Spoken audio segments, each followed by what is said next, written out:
La semana pasada vimos la primera lección del último libro 6, y la lección lleva por título de la semana pasada, Cristo vino a nosotros. Entonces hablamos de la encarnación, que Jesús vino a este mundo siendo Dios, pero vino con un propósito, ¿sí? Y eso es lo que vamos a ver como en esta semana, es que Jesús vino con una misión. Ese es el título de la lección. Jesús vino con una misión. A ver. Vamos a orar antes de ver la lección. Padre, tú eres un Dios bueno, siempre grande en misericordia para con nosotros.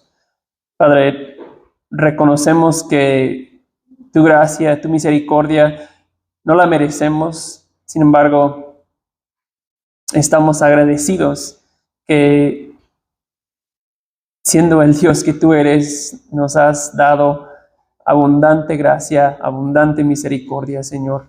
Gracias, Padre. Y es de tu gracia y de tu misericordia que podemos estar aquí hoy y en este lugar que tú has provisto con esas personas, Señor, que tú has redimido, y que podemos estudiar tu palabra, estudiar esta lección, estudiar tu persona, que tú viniste a este mundo con una misión. Y ayúdanos, Señor, al analizar esa misión, que podamos, Señor, entender cuál es nuestro rol en seguirte a ti en la misión que nos has dejado. Y ayúdanos a verte como el ejemplo máximo que tú eres para nosotros. Ayúdanos en esta hora, Señor. En tu nombre de Jesús oramos. Amén. Muy bien. Cristo vino con una misión. Ese es el título. Y bueno, la lección dice que el objetivo de esta lección es entender la misión de Cristo en su vida terrenal. ¿Okay? Entonces vamos a pues procurar entender cuál fue el propósito de Jesús venir al mundo, a qué vino a cumplir. La introducción pues habla un poco de una serie de televisión que pone como ilustración, que se llama El Millonario Secreto. No he visto episodios del programa, pero se trata de veces en que personas muy ricas ocultan su identidad y por, no sé, una semana, 2 semanas, viven en pobreza, viven en un barrio pesado, un barrio donde pues no hay mucha riqueza, es en lugares pobres. Y el propósito de ir y vivir ahí es para que ellos experimenten pues su realidad, de las personas que viven en esos lugares, cómo es que viven, cómo luchan para vivir, ¿no? Y luego de vivir esa experiencia con su identidad oculta, como que se revelan y luego dan unos buenos regalos a las personas que ya han visto que más necesidad tienen o más oportunidad tienen de aprovechar de un recurso. Entonces, procuren ver también cómo es que podemos ayudar a esas comunidades pobres. Entonces, pues la idea, la ilustración es que eso nos da como una idea, un ejemplo, o nos recuerda de lo que Jesús hizo al venir a este mundo, ¿verdad? Se humilló, como vamos a ver en Filipenses. Dejó la gloria y el esplendor del cielo para humillarse y vivir entre nosotros. Y también vino con un propósito de bendecir a nosotros. Entonces, Esa es como la ilustración con que la lección comienza, pero obviamente la brecha que Jesús tuvo que cruzar de venir del cielo a este mundo es mucho mayor que la brecha que cruzan unos millonarios de ir a su riqueza a vivir en un lugar, una parte de la ciudad más pobre. Lo que Jesús hizo fue mucho mayor. La ayuda y transformación que Jesús trajo, obviamente, pues de una magnitud que tampoco compara con las cosas pequeñas realmente que hacen esos millonarios. Entonces, pero Cristo vino con una misión. Entonces, en primer lugar, cuando pasamos a la siguiente página después de, ¿cómo se llama? Analiza la historia o conoce la historia. Eso. Cristo vino para servir a Dios y eso es interesante.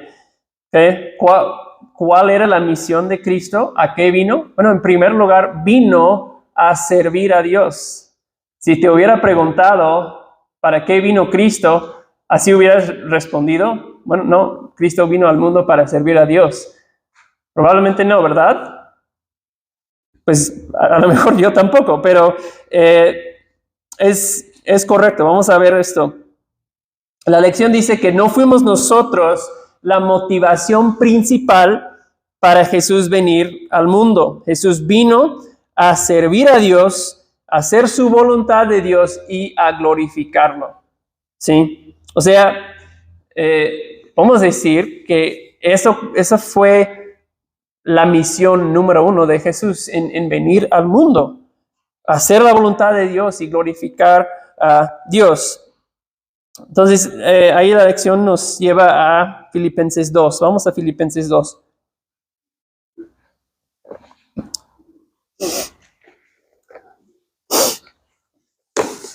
Y si alguien gusta, me puede ayudar con leer Filipenses 2, 5 a 11.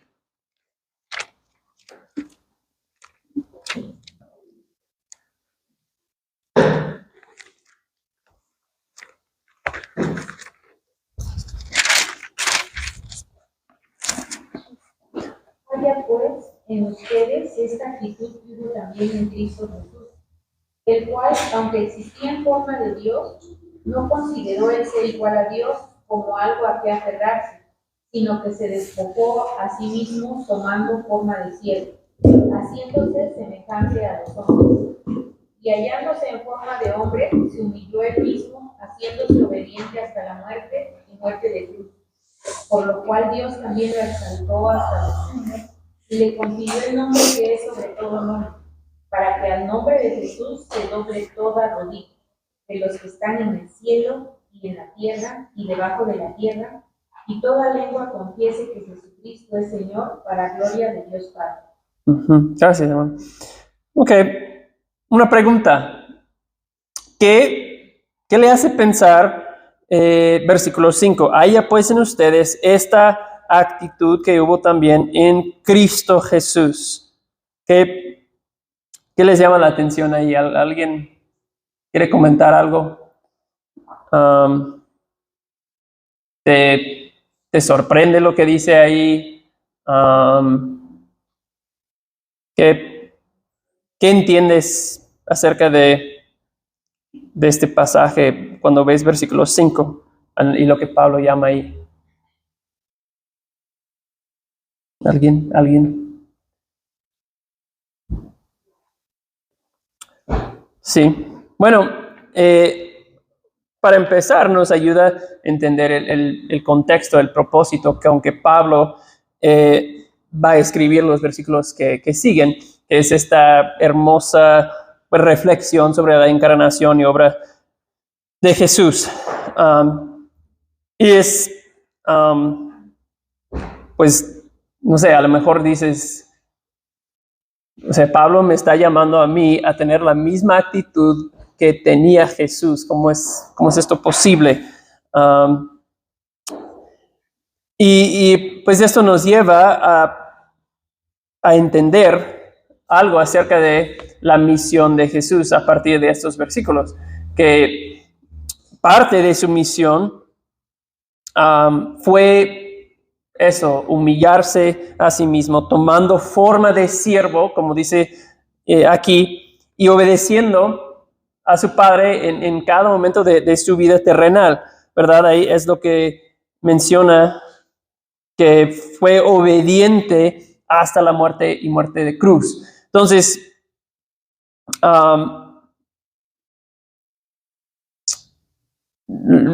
sea, hasta ahí no menciona nada acerca de, en esos versículos, acerca de que Jesús vino a salvarnos, que no vino a perdonar nuestros pecados. Dice que vino a ser obediente a su Padre. Interesante, ¿no?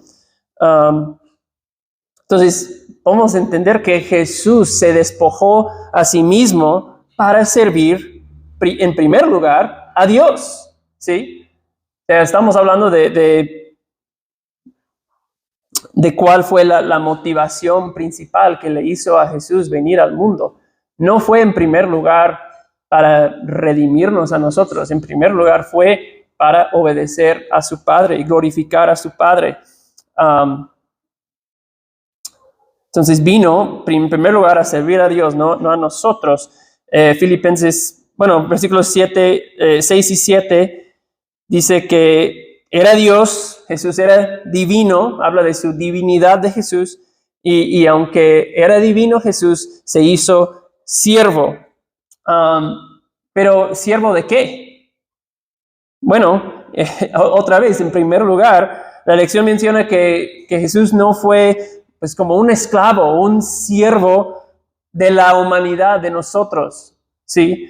No vino a sujetarse a nosotros y para cumplir nuestras necesidades, ¿sí? Como si fuera Jesús obligado a darles a nosotros, a la humanidad, a las personas, lo que le pedían, ¿sí? Entonces, al humillarse a sí mismo, de esta manera, Jesús fue obediente a la voluntad de Dios.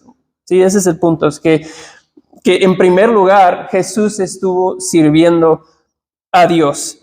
Sí, y el punto de esos versículos es que, como dice Pablo, haya en ustedes la misma actitud, ese mismo sentir. Algunas traducciones dicen que fue en Jesús, de un servicio desinteresado. ¿Sí? O sea, normalmente cuando la Biblia habla de un siervo, habla de uno que no tiene voluntad propia.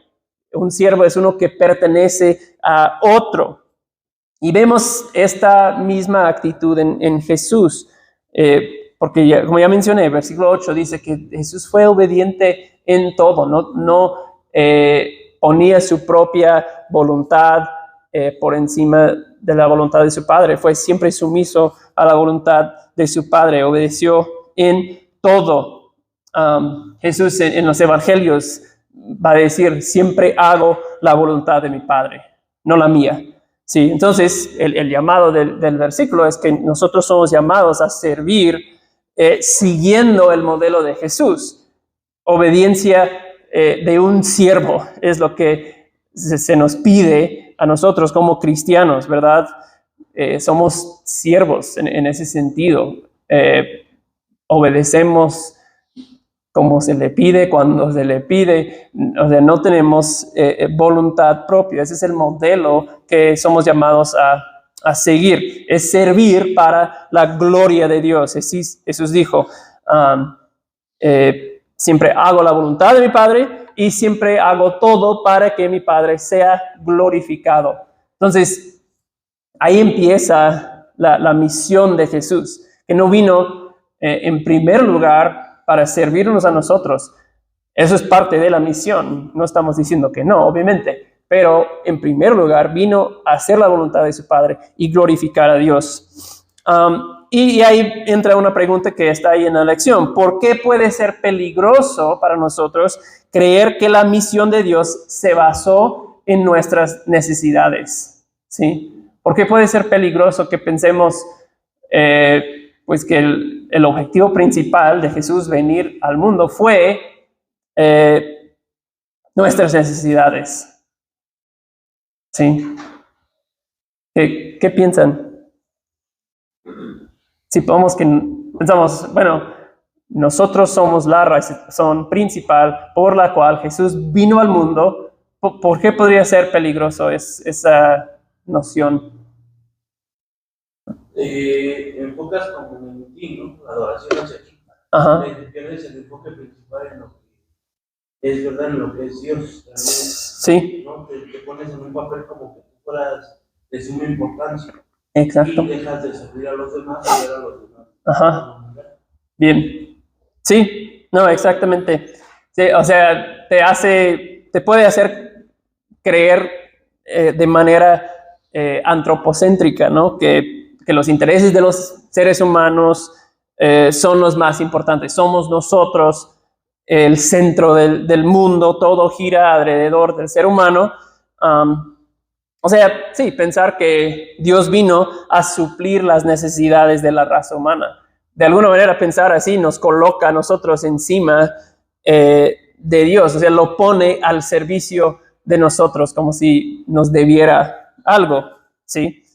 Y eso es el otro, ¿no? Que podemos llegar a pensar que, bueno, Jesús vino porque necesitábamos salvación y nos debía eso. Bueno, no nos debía Jesús nada. Otro que yo no anoté aquí, se me ocurrió, es, podemos olvidar que el máximo propósito con que Jesús vino fue para la alabanza de su gloria de Dios, que es básicamente lo mismo que ya hemos visto. Pero Efesios 2, si lo quieren ver rápido, es Efesios 1, creo que anoté mal. Efesios 1, 4 a 6 dice, porque Dios nos escogió en Cristo. Eso está hablando de nuestra elección, nuestra salvación, antes de la fundación del mundo, para que fuéramos santos y sin mancha delante de Él. En amor nos predestinó para adopción como hijos para sí, mediante Jesucristo, conforme a la buena intención de su voluntad. Y ahora, versículo 6 nos dice cuál era el propósito de la salvación, la misión que Dios propuso, para alabanza de su gloria, de su gracia que gratuitamente ha impartido sobre nosotros en el amado. Entonces, tenemos que reconocer que en primer lugar Jesús vino para la alabanza y gloria de su Padre. Entonces eso nos coloca a nosotros no en el centro de todo, coloca a Dios en el centro de todo, donde Él pertenece. También la lección menciona que Jesús confirma que eso fue su propósito principal en Juan 6. Juan 6:38. Si alguien lo encuentra, lo puede leer. Juan 6:38.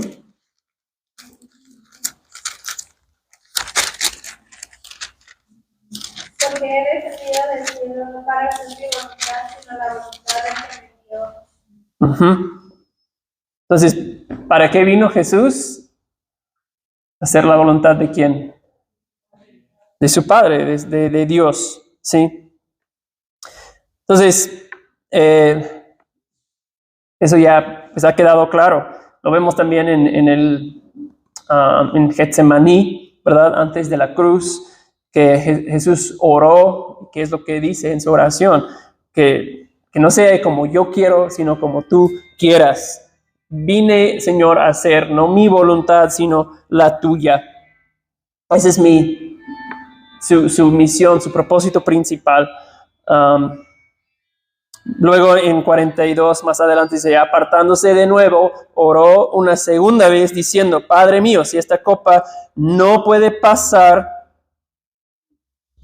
sin que yo la beba, hágase tu voluntad. ¿Sí? Entonces, ese es como el primer punto, que Jesús entendía claramente que esa verdad, que su misión era servir a Dios y glorificarlo como primer máximo propósito de su venida. Y obviamente, al servirlo, al hacer su voluntad, al cumplir el deseo de su Padre, cumplió nuestra salvación, ¿sí? Eso fue parte del plan, obviamente, ¿sí? Pero viendo ese elemento, ¿verdad? De que la misión de Dios es servir a Dios y glorificarlo a Él, vamos a entender que nuestro llamado, nuestro propósito es el mismo, servir a Dios y honrarlo a Él en todo lo que hacemos. O sea, eso tiene que ser nuestra motivación por servir a Dios en todas las áreas y maneras en que le podemos servir, en que le podemos obedecer. Porque si eso no es tu motivación principal, cualquier otra motivación se te va a acabar en algún momento. Si la motivación de una misión es, pues, la condición de las personas que viven en un lugar muy, pues, desprovisto de cualquier recurso, de cualquier bien, y ven su condición deplorable de esas personas y están tristes y viviendo en esclavitud porque no conocen a Cristo y sientes como lástima y compasión. O sea, esa motivación no está mal. Dios nos ha hecho así para sentir esas emociones, pero ¿saben qué? Esa motivación no es suficiente porque se va a acabar.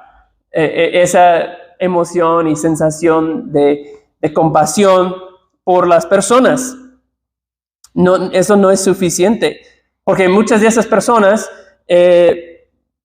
a quienes vas a ayudarlos, vas a predicarles el evangelio, les sirves y procuras ayudarlos y sacrificas, ¿qué va a pasar? Muchos de ellos van a rechazar tu mensaje, van a aprovechar de lo que les das, o sea, te van a lastimar quizás en algún momento esas personas. Y claro, al ir y servir y predicar, Dios va a salvar a los suyos. Pero amor por las personas, o sea, si eso es lo principal que te mueve, eso se va a acabar en algún momento, ¿sí? Lo que nos mantiene sirviendo a Dios, lo que nos mantiene predicando la palabra, lo que nos mantiene procurando extender su reino, es lo mismo que motivó a Jesús a venir al mundo, la gloria y alabanza de Dios, ¿sí? Es un deseo de, en primer lugar, obedecerle a Dios y honrarle a Él. Y de paso es así con muchas áreas de nuestra obediencia, ¿verdad? Cuando te casas con una persona, no, esa persona, estás enamorado y la amas y no, yo dedico y sirvo toda mi vida. Pero sabes que va a llegar un momento en que esa emoción, a lo mejor por una situación que se enfrentan, porque pasan una etapa difícil en tu matrimonio, esa sensación de amor hacia la persona va a menguar hasta que puede desaparecer casi en un tiempo. Entonces, ¿qué te mantiene fiel en tu matrimonio en ese momento? Pues un compromiso con obedecer a Dios y honrarlo y glorificarlo, porque lo que me motiva en ese momento a seguir amando a mi cónyuge es que yo deseo honrar a Dios. Yo me he comprometido a glorificarlo a Él, y si eso es lo que me ha pedido hacer, lo voy a hacer. Sí, obviamente no es bueno que te quedes ahí sin pues un sentir de amor hacia su cónyuge, pero va a pasar en algún momento, y a veces eso es donde los matrimonios fracasan, o padres hacen cosas a sus hijos que no deberían, porque pasan ese momento y dicen, no, ya, pues no la amo ya, entonces se acabó el amor en nuestro matrimonio y pues ya no va a funcionar. No, lo que te mantiene es ese compromiso, que yo vivo y existo para la gloria de Dios. Nada más se me ocurre que como que ese es el mismo principio que opera en varias áreas de nuestra vida, que pues ese primer punto, que la gloria de Dios y la alabanza de Dios fue la motivación principal de la misión de Jesús y lo que impulsó la obediencia de Jesús. ¿Ok? ¿Algún comentario sobre ese punto? Ok. Bien, vamos al segundo punto, que es Cristo vino para liberarnos. ¿Okay? Cristo vino en primer lugar para servir a Dios y luego, el segundo punto, Cristo vino para liberarnos. ¿Okay? Entonces estamos viendo que Cristo vino con una misión. Entonces, punto número 1 de su misión, vino a glorificar y honrar y obedecer a su Padre. En segundo lugar, Cristo vino para liberarnos, vino a salvarnos, vino a rescatarnos. Sí, y el orden ahí, como hemos dicho, es importante. Que en primer lugar fue la gloria de su Padre. Entonces, la encarnación, como lo que vimos la semana pasada, que cuando Jesús vino al mundo, fue pues el acontecimiento crucial, principal, en medio de el gran plan de Dios para liberar a la humanidad de la esclavitud del pecado. Sí, y es interesante que la lección dice así, en medio de el gran plan de Dios, porque entendemos que o sea, el plan de Dios de redención comenzó en Edén y todavía no ha acabado, ¿sí? Y Jesús vino en medio de como el evento culminante de ese gran plan de redención. Entonces va a culminar ese plan de redención en la nueva creación, ¿sí? Entonces en la encarnación, la venida de Jesús al mundo ocurre. Ese evento ocurre en medio de un gran plan de Dios para redimir a nosotros y al mundo. Entonces vamos a ver varios textos que la lección menciona aquí. Y la pregunta que vamos a hacer al leer esos pasajes y pues analizarlos un poco, ¿cómo ilustran o cómo nos hablan esos textos del plan de Dios para rescatar a las personas de sus pecados? ¿Okay? Entonces, cuando leemos esos textos, eso es lo que vamos a preguntar. ¿Cómo me habla, cómo me ilustra ese texto del plan de Dios para rescatar a las personas de sus pecados? Y el primer texto es Génesis 12, ¿sí? Que estudiamos hace no mucho. Génesis 12, de 1 a 3. ¿Alguien me ayuda con la lectura ahí? Génesis 12, 1 a 3. El Señor dijo a Abraham, vete de tu tierra, de tus parientes y de la casa de tu padre, a la tierra que yo te mostraré. Haré de ti una nación grande que engrandeceré tu nombre y serás bendición. Bendeciré a los que te bendigan y a quienes te maldigan maldeciré. En ti serán benditas todas las familias de la tierra. Exactamente. Gracias. Entonces, ahí les lanzo la pregunta. ¿Qué ven aquí en esos versículos acerca del plan de Dios para rescatar a las personas de sus pecados? Cualquier observación se vale. ¿Sí?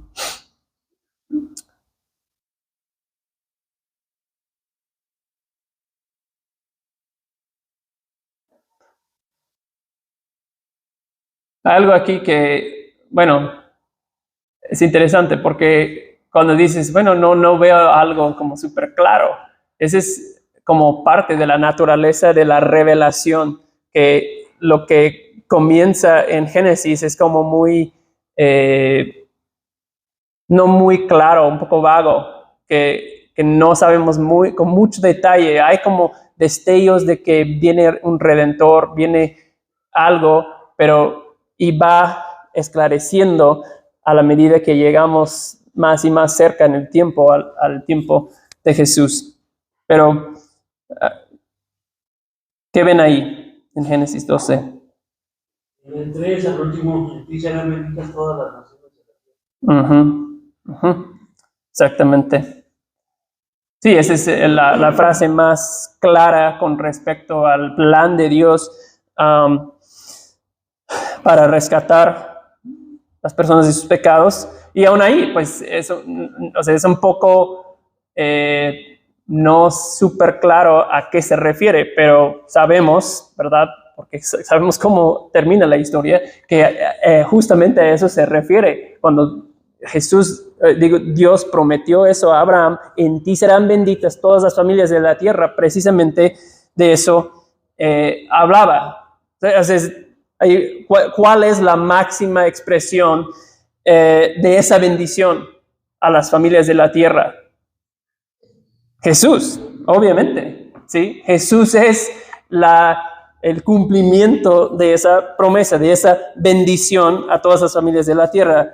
Creo que es Gálatas 3, vamos a checar qué lo dice.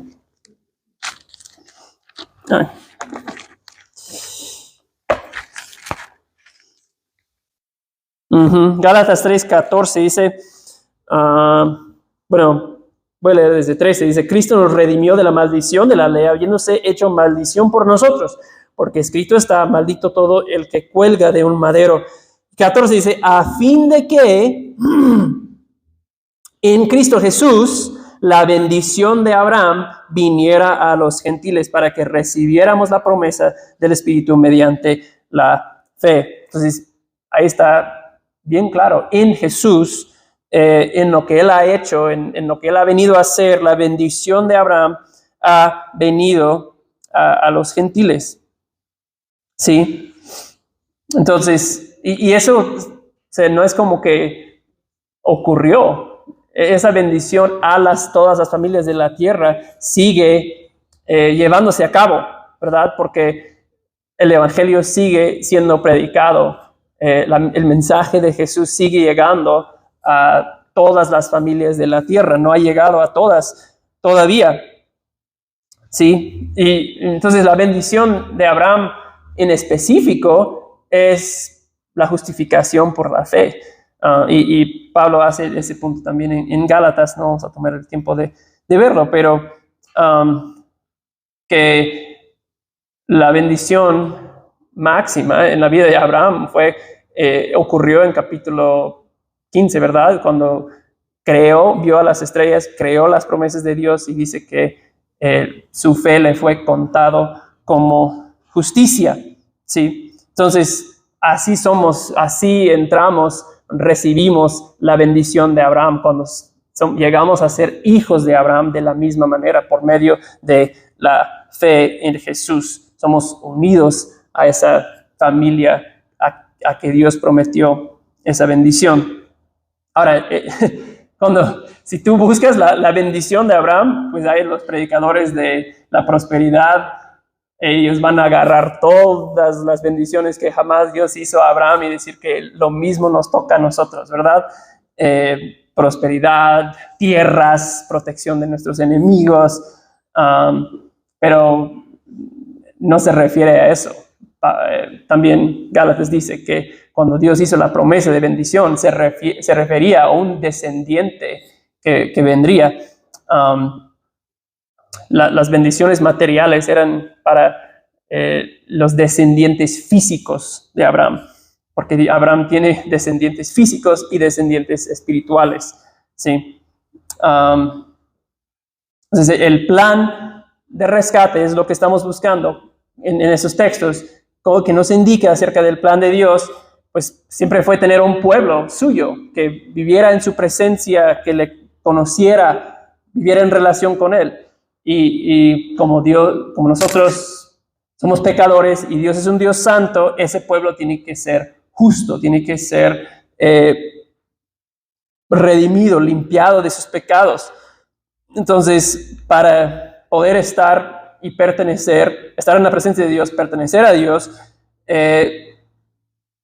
necesitamos la bendición de Abraham, que es la justicia que viene a través de la fe en las promesas de Dios, en la provisión de Dios, que es Jesús. Sí. Entonces, ese plan de rescate se empieza a revelar desde Génesis 12. Ahora la lección nos lleva a Isaías 53. Y voy a pedir que alguien me ayude a leer 7 a 12 de Isaías 53. Fue oprimido y afligido, pero no abrió su boca, como cordero que es llevado al matadero, como oveja que ante sus castigadores permanece muda. Él no abrió su boca, por opresión y juicio fue pisado, y en cuanto a su generación, generación, ¿quién tuvo en cuenta que él fuera cortado de la tierra de los vivientes por la transgresión de mi pueblo? ¿A quién correspondía la vida? Se dispuso con los impíos, cultura, pero como el rico fue en su muerte, aunque no había hecho violencia ni había entrado en su boca. Pero quiso el Señor quebrantarlo, sometiéndolo a padecimiento. Cuando él se entregue a sí mismo como ofrenda de expiación, verá su descendencia, prolongará sus días, y la voluntad del Señor en su mano prosperará. Debido a la angustia de su alma, él lo verá y quedará satisfecho. El justo, mi siervo, justificará a muchos, y cargará las iniquidades de ellos.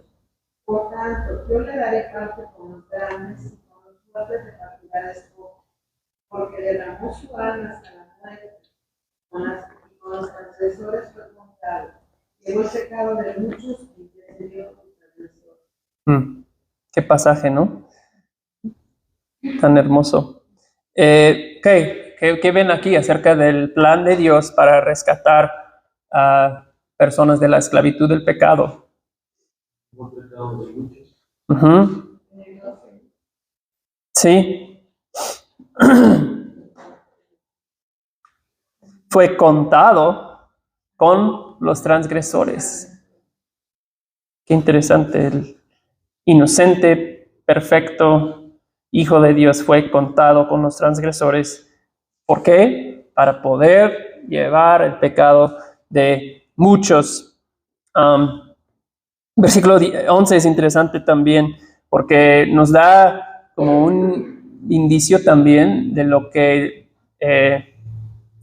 viene en ese plan de redención, de rescate. Dice, debido a la angustia de su alma, él lo verá y quedará satisfecho. Entonces, ha venido hablando de alguien que va a ser molido y aplastado y, o sea, de ese no va a salir. Como que nos da a entender el pasaje. Y sin embargo, en 11 dice, él lo verá y quedará satisfecho, esa persona que sufre. Entonces, también en ese capítulo nos ayuda a entender un poco de que lo que va a parecer una derrota, lo que va a parecer una muerte, que aquí acabó todo, será seguido por una satisfacción que él verá. Esa persona que sufre va a poder ver la satisfacción de lo que ha logrado su sufrimiento, ¿sí? Entonces, nosotros sabemos a qué se refiere, ¿verdad? Que hubo una cruz, pero hoy la tumba está vacía. Lo que sucedió ahí no fue una derrota, fue una victoria rotunda sobre el pecado. Y luego lo que ya mencionaron, versículo 12, llevó el pecado de muchos. Fue el plan de Dios rescatar y liberar a través de un sustituto, ¿sí? Porque esa es la imagen. Ellos habrían escuchado llevar el pecado y habrían pensado en los sacrificios que ellos ofrecían. Ellos entendían que este animal que estoy sacrificando está llevando mis pecados de manera simbólica. Entonces, cuando escucharon de alguien que iba a llevar sus pecados, ellos entendían perfectamente a qué se refería, a un sustituto que va a morir en mi lugar, ¿sí? Que va a cargar con el pecado. Entonces, aquí vemos que alguien va a lograr para nosotros lo que nosotros nos es imposible, ¿sí? Bueno, último texto, Jeremías 31, versículos 31 a 34. Jeremías 31, 31 a 34. Si alguien quiere apoyarme con la lectura. En días declara el Señor, crearé con la casa de Israel y con la casa de Judá un pacto, como el pacto que hice con sus padres, que de la mano para sacar de la tierra de Egipto. El pacto que ellos rompieron, que fue instituir un esposo para ellos, declara el Señor. Porque este es el pacto que haré con la casa de Israel después de aquellos días, declara el Señor. Pondré mi ley dentro de ellos, las obras las ejecutaré. Yo seré su Dios y ellos serán mi pueblo. Tendrán que enseñar más cada uno a su prójimo y cada cual a su hermano. Conoce al Señor, porque todos me conocerán, desde el más pequeño de ellos hasta el más grande. Declara el Señor, pues perdonaré su maldad y no recordaré más su pecado. Como vemos aquí el plan de Dios para rescatar a las personas de sus pecados.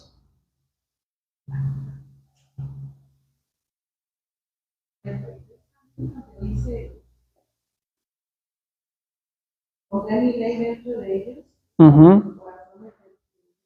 Sí, sí. Seré su Dios. Sí. Sí, está hablando de una nueva manera en que las personas se van a relacionar con Dios, no en base a una ley escrita. ¿Dónde se escribió la primera ley que Dios dio a su pueblo? En Sinaí. ¿En qué? En tablas de piedra, ¿sí? Y ahora Dios está diciendo, ahora mi ley no va a estar escrita allá afuera, voy a escribir la ley en tu propio corazón. Qué interesante es esto, que va a haber una transformación dentro de nosotros que completamente diferente de lo que sucedió con el pueblo de Israel. También versículo 34, ¿verdad? Que dice al final, declara el Señor, pues, perdonaré su maldad, ya no recordaré más de su pecado, ¿sí? Si eso no es libertad de la esclavitud del pecado, yo no sé qué es, ¿sí? Y aquí claramente, lo que se dan cuenta que lo que estamos viendo es el evangelio en el Antiguo Testamento, ¿sí? Todo eso es las promesas del evangelio. Bueno, ese pacto, ¿verdad? ¿Cómo llega? Cuando se inaugura el nuevo pacto, pues con la muerte de Jesús, ¿verdad? Eso es cuando Jesús derrama su sangre en la cruz, entra en vigor, hace posible el sacrificio de Jesús, las promesas de ese pacto, ¿verdad? Que Dios puede perdonar nuestros pecados, puede olvidar de nuestros pecados, porque ya Jesús trató con ellos en la cruz. Ya no queda más pago que dar por los pecados nuestros, porque Jesús en la cruz resuelve la deuda ahí, ¿sí? Y recordamos, ¿verdad? Que en el aposento alto, justo antes de la crucifixión, Jesús celebra por primera vez con sus discípulos la cena del Señor, ¿verdad? Y Jesús ahí introduce nuevos símbolos, una nueva ceremonia del pacto, ¿verdad? Que nos recuerda de ese pacto, de la obra de Dios, lo que Él está haciendo a través de Jesús. Entonces, cuando Jesús sirve la copa esa noche, dice, esto es mi sangre del nuevo pacto, ¿sí? Que es derramado por muchos para el perdón de los pecados.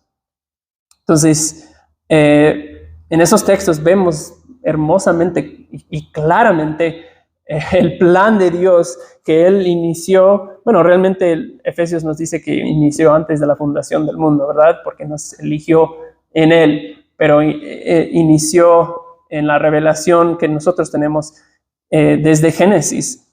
Y ese plan fue desarrollándose a lo largo del Antiguo Testamento hasta culminar en Jesús, ¿sí? Entonces, ese es el punto del segundo punto de la lección, que Jesús vino para librarnos de la esclavitud del pecado, ¿no? Y esa liberación solo es posible por medio de Jesús. No hubo otra forma de hacerlo. No habrá, ¿sí? Y la lección termina así. Sin embargo, estoy leyendo del manual, la libertad espiritual no es el único tipo de libertad que Jesús ofrece. Ofrece a quienes lo sigan. Él también nos puede liberar de nuestros temores y nuestras dudas. Él nos puede liberar de las emociones que nos abruman. Él nos puede liberar de las preocupaciones físicas y financieras que pesan sobre nosotros. Él hasta puede liberarnos de la necesidad de controlar cada aspecto de nuestra vida y resolver nuestros problemas con nuestras propias fuerzas. Se está hablando de que pues la libertad principal que Jesús nos da ocurre de manera interna, ocurre dentro de nuestro ser, nuestro corazón, cuando Dios transforma nuestro corazón, nos da el nuevo corazón que promete el nuevo pacto, como leímos en Jeremías. Pero de ahí, de esa libertad, como que van cayendo los muros, ¿verdad? Porque Dios nos da un nuevo poder, nuevos deseos para tener victoria y libertad en otras áreas de nuestra vida, porque tenemos su Espíritu empoderándonos para vivir de manera libre en Cristo, ¿verdad? De todo lo que nos ataba. Sí. Y la última pregunta es ¿de qué manera has experimentado la libertad en Cristo? Tenemos unos minutitos. Si alguien quiere compartir algo de manera particular en su propia vida, dar testimonio de cómo Dios te ha liberado a ti a través de la redención en Jesús.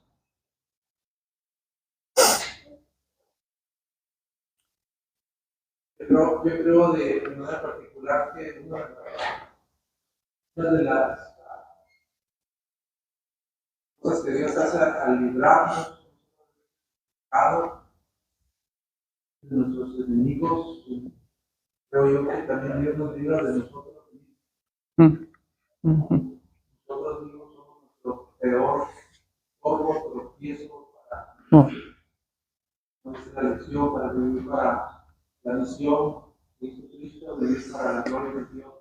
Nos libra de nosotros mismos. De la liberación que Él hace. Sí. Amén. ¿Alguien más quiere comentar algo? También nos libra al poner nuestra fe, porque no es en algo vano, ¿no? Sino su palabra y las promesas que tiene. Amén. Sí. Sí, eso nos da paz, ¿verdad? Que cuando confío, dependo de algo más allá afuera, pues, ¿cómo voy a tener paz? Porque esas cosas no son confiables, pero Él sí es. Entonces eso nos da paz. Sí. Bien, pues si nadie más está con ansias de levantar la mano, ahí lo dejamos. Sí.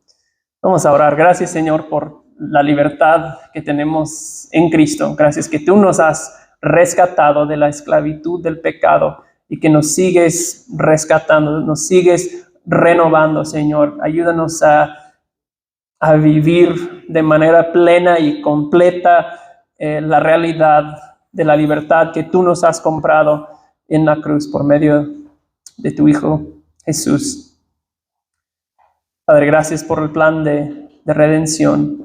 Y Padre, en todo lo que hacemos para nosotros unirnos a ti en la misión, ayúdanos a hacer todo para que tú recibas la honra y la gloria de todo lo que hacemos como iglesia, de manera personal. Es en tu nombre, Jesús, que oramos. Amén.